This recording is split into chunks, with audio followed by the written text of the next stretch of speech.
திமுக அமைச்சர் ரகுபதி விடுத்துள்ள செய்திக்குறிப்பில் 2 ரைடுகளுக்கு அரண்டு போய் அமித்ஷா முன்னிலையில் ஒரு வார்த்தை கூட பேசாமல் தலையாட்டி பொம்மை போல அமர்ந்து கூட்டணியை உறுதி செய்த பழனிசாமியின் யோகியதையை முதலமைச்சர் மு.க.ஸ்டாலின் அவர்கள் சுட்டிக்காட்டிவிட்டார் என்றவுடன் ரோசம் வந்தவரை போல வீண் அவதூறுகளை மட்டும் அள்ளி எக்ஸ் தளத்தில் பதிவிட்டுள்ளார் பழனிசாமி.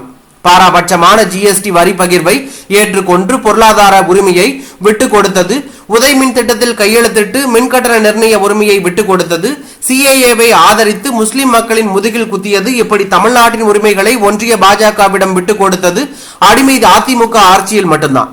அதோடு அடிமை அதிமுக ஆட்சியில் தான் நீட் நுழைவுத் தேர்வு தமிழ்நாட்டில் திணிக்கப்பட்டது என்பது தமிழ்நாட்டு மக்கள் அனைவருக்கும் நன்கு தெரியும். தன் பதவியை காப்பாற்றிக் கொள்ள பாஜக கூட்டணியில் ஒட்டி கொண்டு தமிழ்நாட்டு மக்களுக்கு துரோகம் செய்தவர் எடப்பாடி பழனிசாமி. சரி, இப்போதாவது அதற்கு பிராயச்சித்தம் செய்யும் வகையில் நீட் விலக்களித்தால் கூட்டணி வைக்கிறேன் என்றாவது பாஜக அரசிடம் வலியுறுத்தினாரா? அதுவும் இல்லை. எந்தவித நிபந்தனையும் பழனிசாமி விதிக்கப்படவில்லை என்று அமித்ஷா அவர்களே போட்டு உடைத்து விட்டார். இப்படி தமிழ்நாட்டு நலனுக்கான எந்தவித உறுதியையும் பாஜக கேட்காமல் அடிமை சாசனம் எழுதி கொடுப்பது போல கூட்டணிக்கு சரி என்று தலையாட்டி பொம்மையாய் பேச்சின்றி தலையை மட்டும் ஆட்டி கூட்டணியை உறுதி செய்துள்ளார் பழனிசாமி. இதை மாண்புமிகு முதலமைச்சர் அவர்கள் சுட்டிக்காட்டி தமிழ்நாட்டை அடமானம் வைக்க துடிக்கிறார்கள் என்று கூறியதில் என்ன தவறு? ஏதோ குறைந்தபட்ச செயல் திட்டம் உள்ளது என்கிறார்கள். அந்த ரகசியத்தை எப்போது சொல்வார்கள்? தேர்தல் முடிந்த பின்னரா? அந்த செயல் திட்டத்தில் தமிழ்நாட்டு மக்கள் நலன் சார்ந்த செயல் திட்டம் உள்ளதா?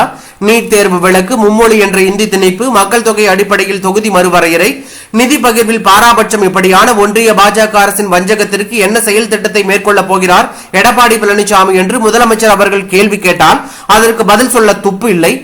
மேலும் சட்டியில் இருந்தால் தானே அகப்பையில் வருவதற்கு. மக்கள் நலனை பற்றி பழனிசாமி சிந்தித்தால் தானே அதை பற்றி செயல் திட்டம் வகுக்க. உங்களது அந்த செயல் திட்டம் எல்லாம் இனி அமலாக்கத்துறை அதிமுகவினர் வீட்டு கதவை தட்டக்கூடாது என்பதுதான் என தமிழ்நாட்டு மக்களுக்கு நன்றாக தெரியும்.